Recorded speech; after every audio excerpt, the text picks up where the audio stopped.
Yeah, Yes. I think we should get going. All right. Let's start then. Yeah, I started the live stream, so you're All good. right. Thank you, Mr. Natividad. Here we go. All right. Welcome, everyone. And Andres, I made you the host. Okay. Hi. Welcome. How are you? Hello. Hi.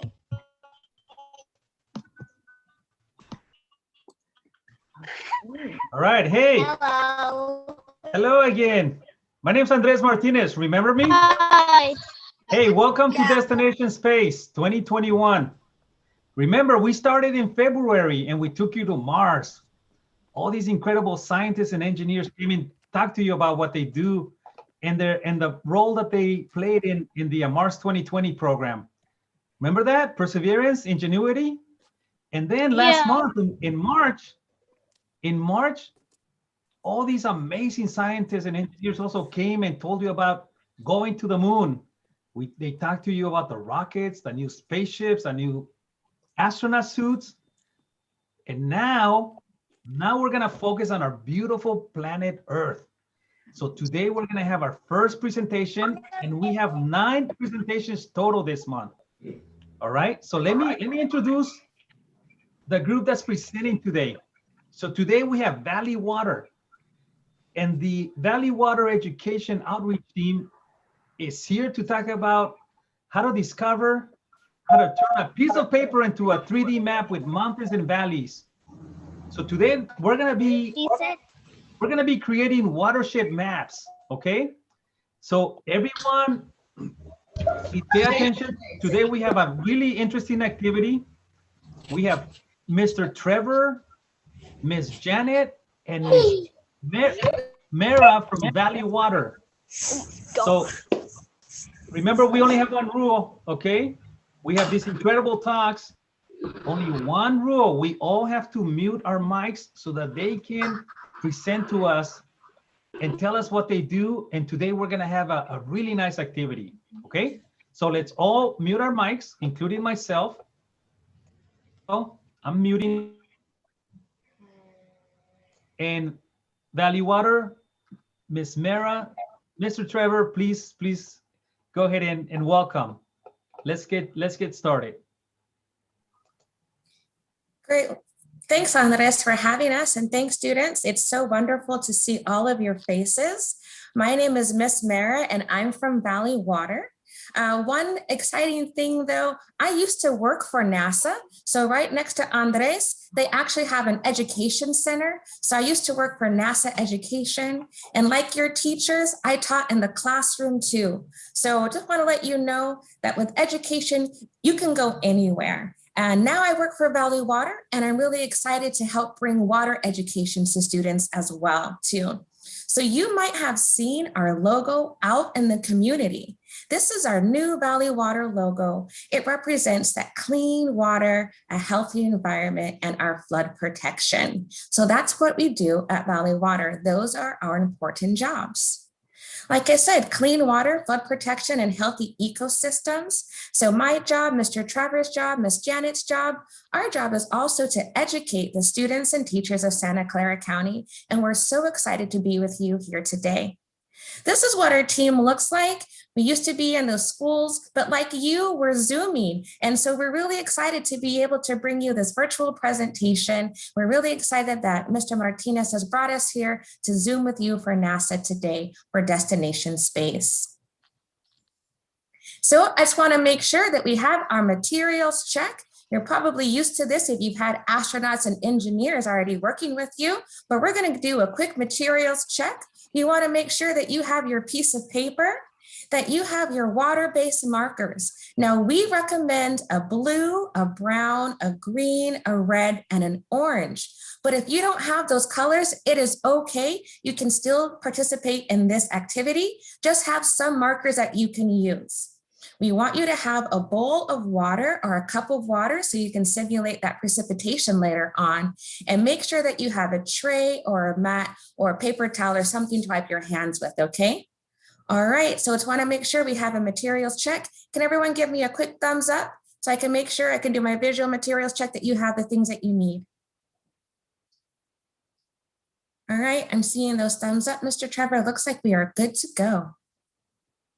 So this is our Watershed Map presentation. But what is a watershed? We're going to be talking to you about those important features that all watersheds have when you're here on Earth.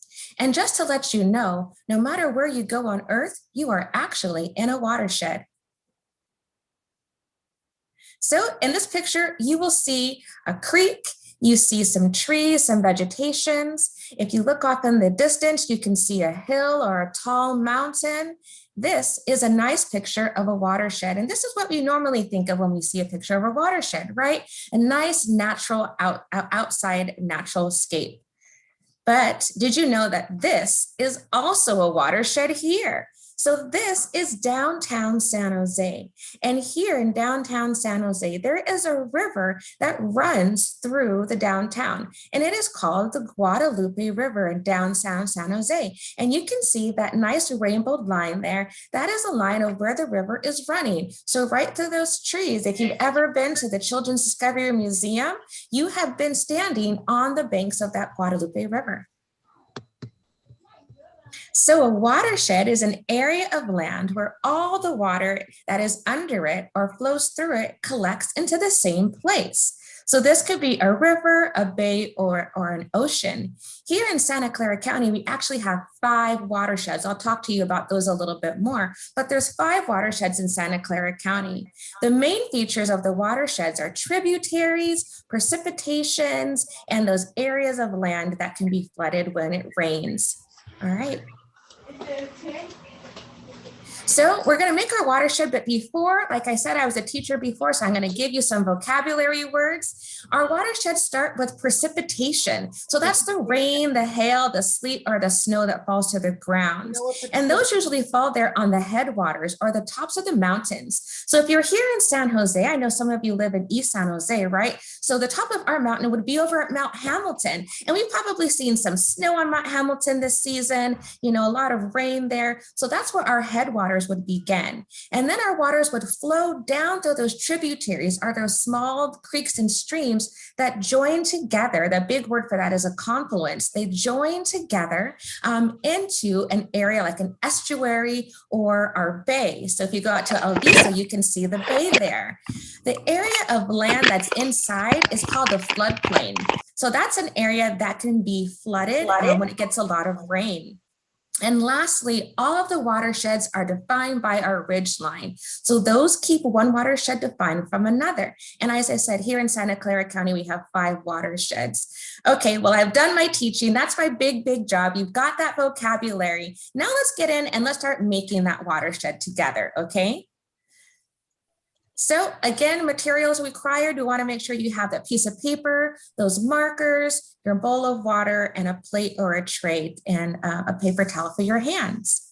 So we're going to get right into it. So here we go. With step 1, you want to take that paper and crumple it up. So go ahead and crumple that paper, make a big paper ball, do what your teachers say don't do in class, and ball that paper up right now. Go on and give it a good ball. Thanks, Miss Janet, for being a really great example there. All right, now step 2, what you're going to do is you're going to uncrumple that paper, but make sure don't make it completely flat. You want to leave some high points for those ridge lines and some low points for that valley. Looking really good. I can see some of your examples and they look really good as well too. All right, what's that next step? So now you want to take your brown marker and you want to begin to mark those high points or those places along the ridges of your mountains. So just like we have here in this pictured example, you want to take that side of your marker and start to mark those ridge lines. This is going to start to define your watersheds one from the next, right? And so the ridge lines are the boundaries, and that's the highest point of the watershed that form a boundary and then divide one watershed from the other. So here in Santa Clara County, like I said, we have 5 of those watersheds. It starts with the Lower Peninsula. So that's our friends up in the Palo Alto area. Then we move down to that West Valley watershed. Those are our friends like in the Cupertino area. Then we come down into the Guadalupe Rivershed. That's where a lot of us in San Jose live. And then as we move further south, going into that Uvas Llagas watershed, those are our friends down in Gilroy and Morgan Hill. But the biggest watershed in San Jose, where the majority of us live, is that Coyote watershed. So that's one of the biggest watersheds here in Santa Clara County. And as we can see, it goes all the way up there, up north, you know, like I said, in that Palo Alto area, all the way down south to that Gilroy Los Gatos. So there's actually 15 cities in Santa Clara County, and there's 5 watersheds. That's a little bit of trivia for you there next time your teachers are asking you some questions. So now I just want to make sure that we've all used that brown marker to mark those ridge lines.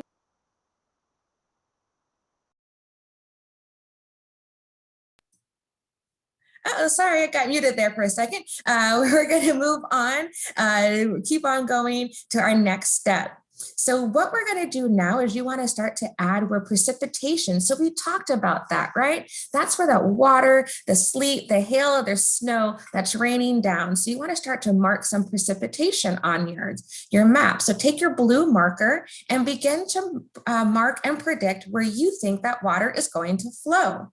So rivers will form in those valleys, and you want to draw those creeks and streams that could flow down from the mountain. So again, you're using your blue markers to go on and mark where you predict your water is going to be flowing.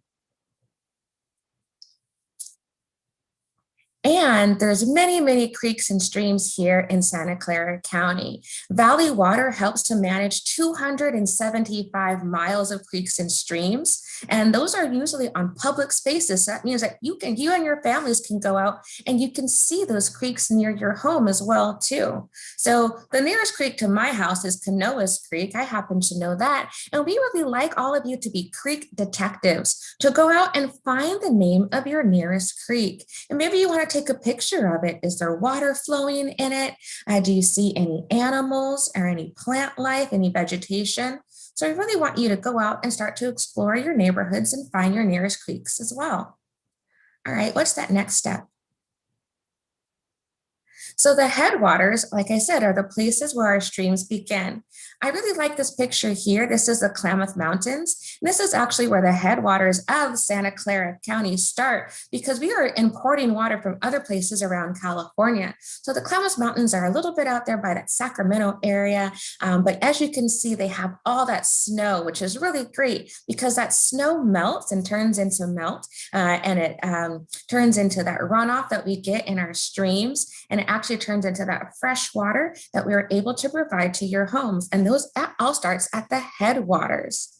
Looking really good, my friends that are showing it. I see it looks really, really good. Thank you for that. So those headwaters, they form smaller tributaries, or the smaller streams that flow into one another to form that larger stream. And the larger streams form together to form rivers. So the tributaries join the confluence. That's the word that when they all come together, and the confluences join the river. So like I said, here in the San Jose area, we have the Guadalupe River that runs in the San Jose in downtown. So that's the confluence of all of those smaller creeks and streams. All right, just want to make sure that all of our friends are wrapping up with that blue marker, and they're making the predictions of where they think their water is going to be flowing on their map. And again, thank you to my friends that are showing and holding it up. Those look really, really good.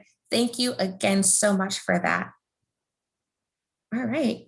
So now we want to take a look and make some vegetation. That's our plants on our map. So go on and take your green marker and predict where you think your plants are going to grow. So do you think they're going to grow close to the waters or far away from the water? Yep, and so I'll give you a little hint. Here's a nice picture. We saw this one earlier in the presentation. Where do you see those plants growing? I think they're flowing right there, right around that water's edge.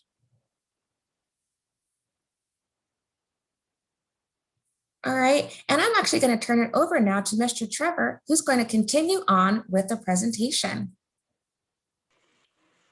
Well, thanks, Ms. Mara. So yeah, friends, so go ahead. We're going to give you just a moment more to finish up drawing your vegetation, throwing a little green color on that map. And again, it doesn't have to be super artistic, as you can see there. Ms. Pearl, our map making expert, who's going to be in these pictures, she just put some green squiggles, and that's totally fine. That's exactly what we're looking for. Oh. So add your vegetation. And now we have a couple different things on our map. We have our tall points, our ridge lines. We have where we think our precipitation might flow, and now we have our vegetation. So we're going to add a couple more things to our map. So I'll give you just a moment to do so. What I'm going to ask you to do now is go ahead and cap up that green marker, and we're going to move on to our next step. So right now, you actually get to decide where you want to live. So what you have here is a map that is totally all natural features. There's no human-made buildings, no roadways, no communities yet. And now you get the chance to actually, break ground and make the first sort of human-made structures in this map. So with your red marker, add some X's in some places where you would like to live. And you can maybe, as you can see, Ms. Pearl added a couple, so maybe 4 or 5, you can start a small community there. You could spread them out. Maybe you want to live close to people, but it's up to you. Sometimes people build their houses close to the water. Maybe some people want to live up near the mountains and the hills. It's totally up to you, and this is your choice. But go ahead and add about 4 or 5 of those red X's. And again, those are going to be where you want to live or where people are going to live. All right, I'm seeing some great maps there. I can sort of see some of in your cameras there. I see some people hard at work, which is great to see. I know these maps are coming along, and I'm sure you're pretty curious where we're going with all this, and I can't wait. We got just a few more things we're going to add to our maps before the end here, friends. So now that we've added where we'd like to live, I'm going to ask you to go ahead and cap up that red marker, and we're going to move on to our next step here. But before we do that, I actually have a question. This is a question I ask a lot of people. Do you know where the water from our storm drains flows to? And just think about that in your head. I'm not looking for actual answers right now. I'm just maybe to try to get you to start brainstorming and thinking about that. Here's a storm drain. You've probably seen these in your neighborhoods, and these are there to make sure that the rainfall doesn't flood our streets, because of course we don't want to drive through floodwaters. That's a whole lesson for a whole nother time. But luckily most of our neighborhoods have storm drains, and so all that water can flow away from our roads. But where does that water go to? Maybe you know that, maybe you've actually read, sometimes you've, a little hint here, sometimes they actually tell you where that water ends up. Well, here in Santa Clara County, our storm drains actually connect to our creeks through underground pipes. So that means all the water that goes through storm drains actually flows to our creek. And like Ms. Mara was talking about earlier, our creeks are connected to rivers, are connected to our tributaries, our estuaries, which is the San Francisco Bay, and eventually the Pacific Ocean. So the real answer is all of that water from our storm drains flows directly to our waterways and eventually the ocean. So now that we know that, what we're going to do is we're going to add some storm drains to our map. We're going to do that using our orange marker. So go ahead and uncap that orange marker and draw just a small orange rectangle near your homes, because again, that's where we find our storm drains, right? They're not just out there in the wild, they're near where human-made structures are. So next to each one of your houses, wherever you decide to build one, go ahead and add some orange coloring.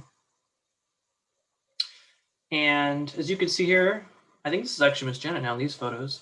Miss Janet has added some orange, just some small rectangles near each of the homes and businesses she built. So again, when we have that precipitation, we don't have a bunch of flooding in our streets and our roadways. And now all that water can go somewhere else when it rains. All right, friends. So here we go. We are about to enter the next part of our map making experience here. What I want you to do is cap up your markers now and take a look at your map. Map probably doesn't look exactly like this. They're all going to look different. And that's because each watershed is going to look a little different also in real life. So it's totally cool if they're not going to look exactly the same, but I'm sure they look pretty similar. Even if you use different colors, I'm sure I could look at what you made. I'd be able to tell you that's an excellent watershed map. So now what we're going to do is we're actually going to test some of our predictions. Remember, we were asked to predict where we think that water would flow, where we think the precipitation would end up. And I saw some of you were drawing maybe some creeks, some tributaries, maybe some of you had lakes like this map here. Now we're going to see that in action. So for this next step, we're going to use that water we asked you to grab earlier. And so what you're going to do is take that water, that cup or that bowl, dip your fingers into it, and then gently start letting it drip onto your map. And at this point, it's probably a good idea to put your map on that tray or plate so that any water that falls off the side doesn't get on your desk or your computer.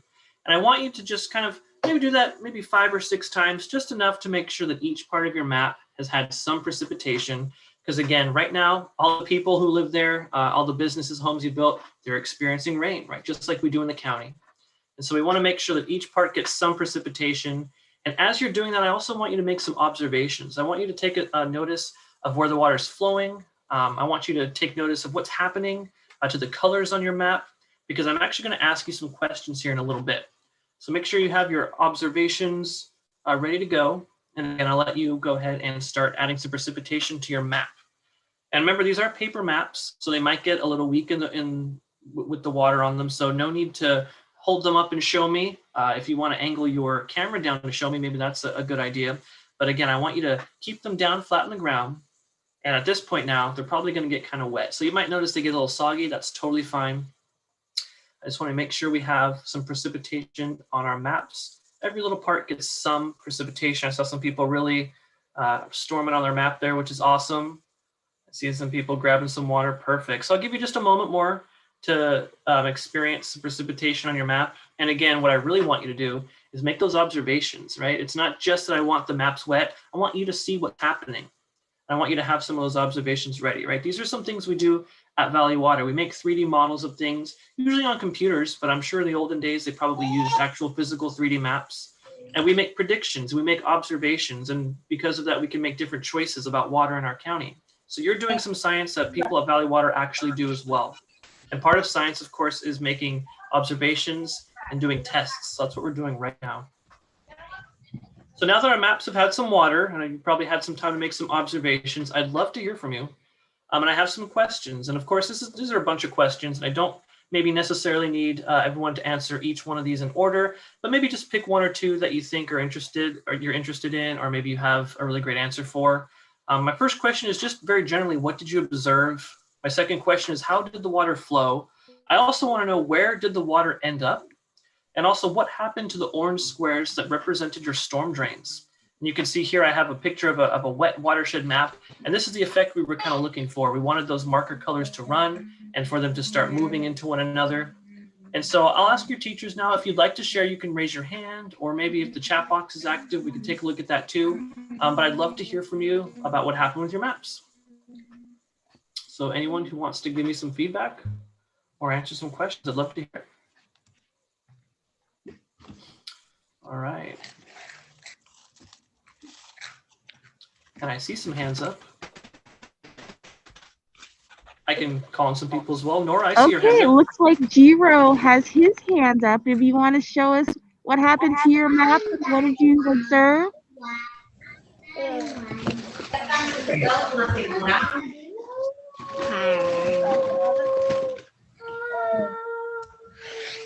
Some of the orange actually went to the water source that would connect together. Yeah, I see that there, Jero. Absolutely. That's a great map. And again, you don't have to hold it up, my friend, because then all the water might accidentally run out. I don't want any of your stuff to get wet, but I definitely see that there. And if you want to keep it flat, you can show me. But yeah, so your observation, I heard you say that all of that orange color started moving into your water source. That's a really interesting observation. I love hearing that. I'm going to put a pin in that because we are going to come back to that. But thank you so much. Does anyone else have any observations they'd like to share?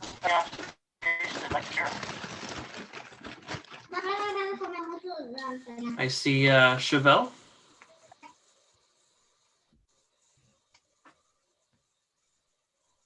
Yes, that's me. So this is what happened. Like, it went through my map, and like I got green water now. Yeah. So where did the water flow, or were your predictions correct about where the water was going to end up? Yeah. Awesome. Yeah. So you used what we talked about a little bit earlier. You used what you know about how water flows from the tall points to the low points. And you made some accurate observations. That's awesome, Chevelle. Thanks so much for sharing. I'll take one or two more. My friend Jose.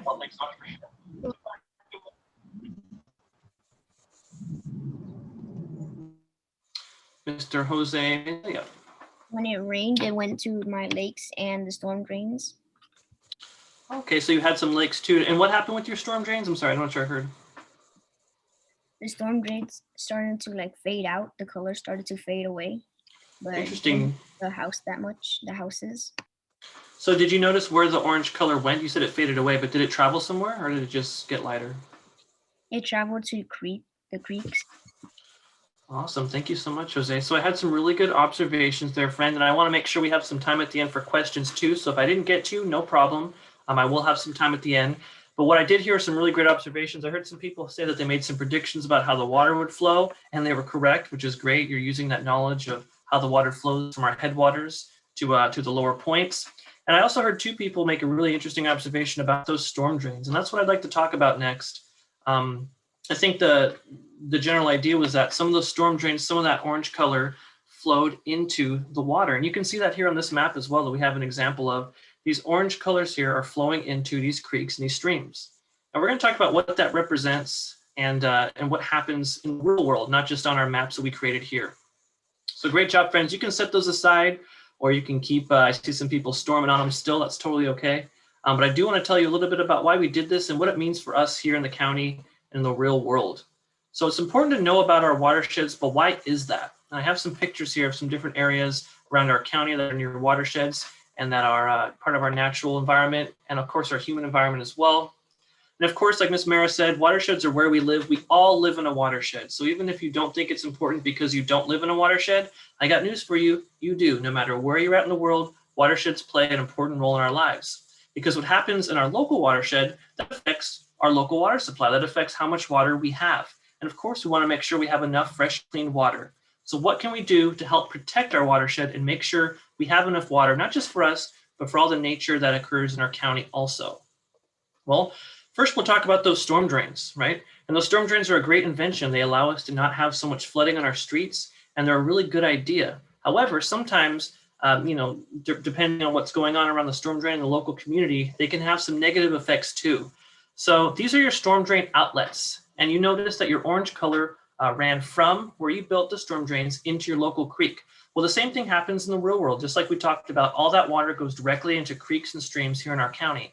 And this is how they enter those natural environments. These outlets are basically where all that water comes out and directly into the creeks. So even though these are dry environments, these are actually creeks here. And right now, like I said, there's no water in them, but these pipes here are where the water from the street will enter the creeks. And you might notice something about them. There's really nothing stopping anything else from entering. Not just water can come through these big pipes. Anything that happens to be on the street or anything that happens to be near the storm drains can go there as well.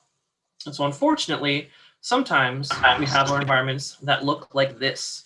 And this is a real picture of one of our local creeks in the county. And it's really not that hard to find pictures that look just like this, unfortunately. It's really sad to see so much litter and trash, but this is the reality of what happens when people maybe aren't as responsible with their trash, or just because we use a lot of things that we throw away, right? That just as part of life sometimes. And so we're going to talk a little bit now about some things we could do to help this problem and some ways you can get involved to actually make sure that this isn't as big of a problem in the future. Because like we talked about, this sort of thing is definitely going to have an effect on the quality of the water we have here in our county and just how much there is. So we can definitely make a difference and protect our watersheds. And at the end, I'd love to hear from you as far as how you do that. But I've got some ideas of my own, and I think probably some of you may be already doing some of these things, but let's take a look here. So one way you can get directly involved is adopt a creek or just join a cleanup event. And us at Valley Water, like Ms. Mara said, we actually are in charge of over 275 miles of creeks, streams, and rivers here in our county, but that's just too big of a job to do alone. Even though there's a lot of us, we need your help too. So by adopting a creek, a business, or a school, we give you the keys to a small area of a creek, and you can actually go down there and help be stewards of that environment, which means you can actually help be in charge of taking care of it and responsible for it being clean and healthy. But if you don't want to do that, you can actually just kind of join a cleanup event, and there's all sorts of different cleanup events. There's National River Cleanup coming up here soon. Typically, we would all get together and do that, but obviously right now, we're doing things a little different. So it's kind of more individual, but you can go to our website and find out more information. And again, this is just a way to directly get some of that trash out of our environment. Also, we're going to be talking about reduce, reusing, and recycling, right? These are really important R's, and you've probably heard of these before. Let's take a quick look at some of these and some of the ways we can help do these things in our own lives. So reuse. That's using things over and over again, or like one of my friends, Miss Janet, was saying earlier, just using things that are reusable, right? Using things that don't get thrown away after you use them. So here's some examples, some things that we use one time and get thrown away and can end up in our creeks. They could end up being some of that orange color on our map and end up directly in our waterways. So just some forks and spoons, water bottles and straws. Of course, there's different ways we can use these things without throwing them away, right? Sometimes we can make cutlery, forks, spoons, and knives out of bamboo. Of course, we have a reusable water bottle. I have one right here.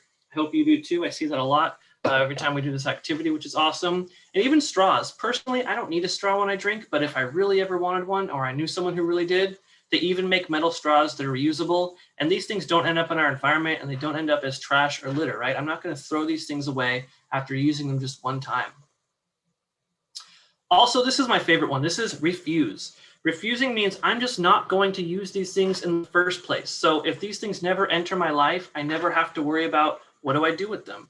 So obviously that water bottle, that's an easy one for me. I don't use that water bottle. I use a reusable water bottle. Same thing with little plastic bags, some straws, little containers that certain foods come in. Just refuse to use those things. And if we can do that, we never have to worry about them being trash. We don't even have to worry about recycling them because they just aren't a thing. They aren't a problem in our lives. So that's a really good way to make sure that less plastic ends up in our environment also. And what I want to do is I want to invite everyone here and just everyone in general to our Wonders of Water Wednesdays at Valley Water. It's 2 o'clock every Wednesday. You can go to our website to find out how to sign up. It's free, and it's programs just like this. We have a whole bunch of different programs, and they're hands-on, they're fun for all different age groups, and they're for anyone who wants to join inside the county, outside the county. But if you like this activity and if you've had fun, like I said, we have a whole bunch of different things that we like to do with folks from all over the county and beyond. So this is one way to get involved and to learn more and to, you know, tell your family, little brothers, little sisters, whoever, to come join us.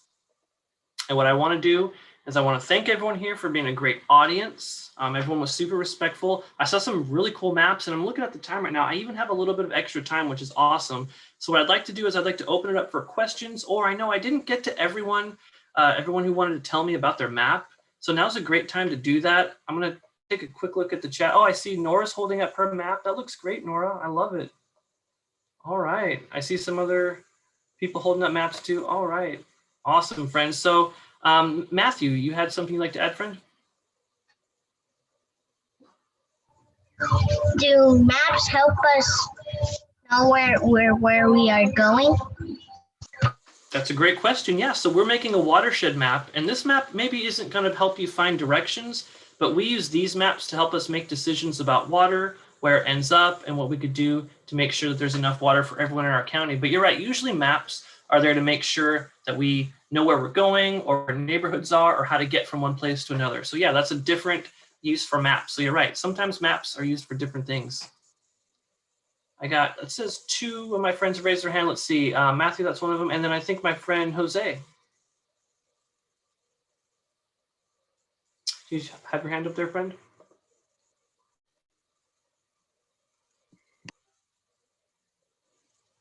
Oh, fair enough. All right. And is there anyone else I didn't get to who'd love to share? And again, I see so many people holding up their maps. If you don't want to speak about it, that's totally fine. You don't have to. Just showing me your map is awesome too, to see that there.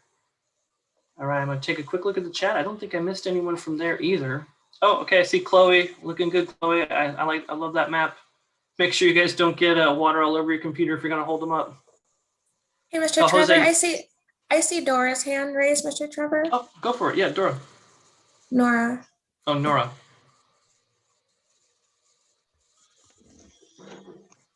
When we see maps, do they help us follow the way we are going and not help us get bumped anywhere? They're like, So like we were saying, maps are used for all different things. Typically, you've probably seen maps that are help you with directions, or maybe you've probably used Google Maps, or someone in your family has, and it helps you figure out where you're going. This map is used for different things. This map is actually a map of physical features, so it might not be easy to find out how to get to your friend's house using these maps, but these maps help us figure out where water is going to flow, just like you made predictions earlier about precipitation, where water might collect, and how we can make sure there's enough water for everyone in our county. So it's a little bit of a different map, but yeah, it's still very helpful. I think I've got one more friend with his hand up there before we pass it back over. That's Jose.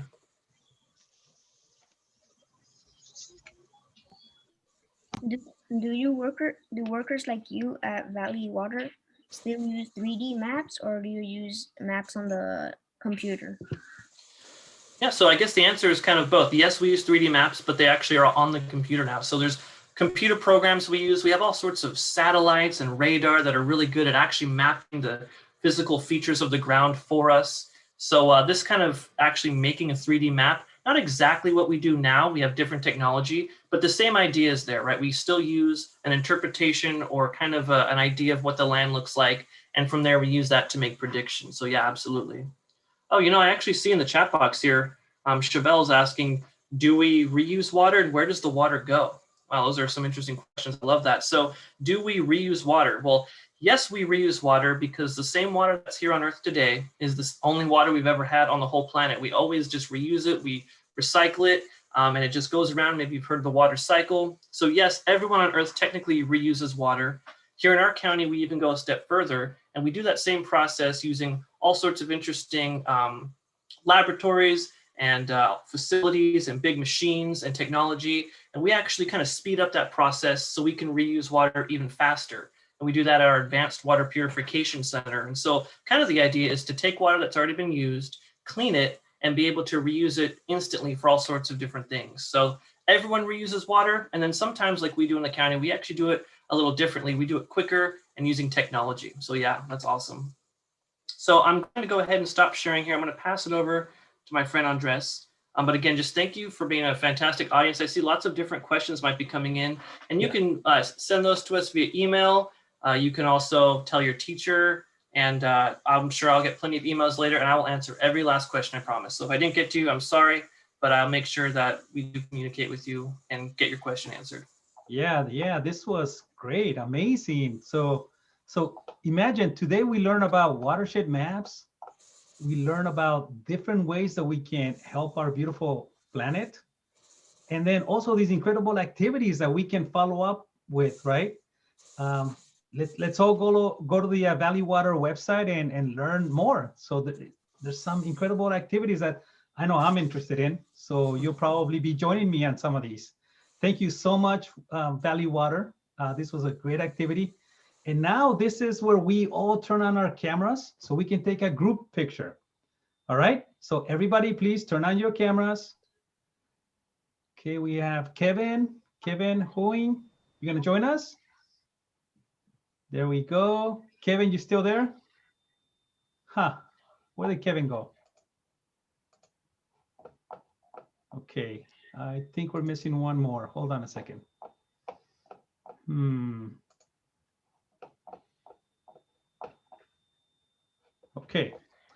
Okay, let's see. Everybody ready? Big smile. Okay, let's see how well that camera took this photo. All right, that's perfect.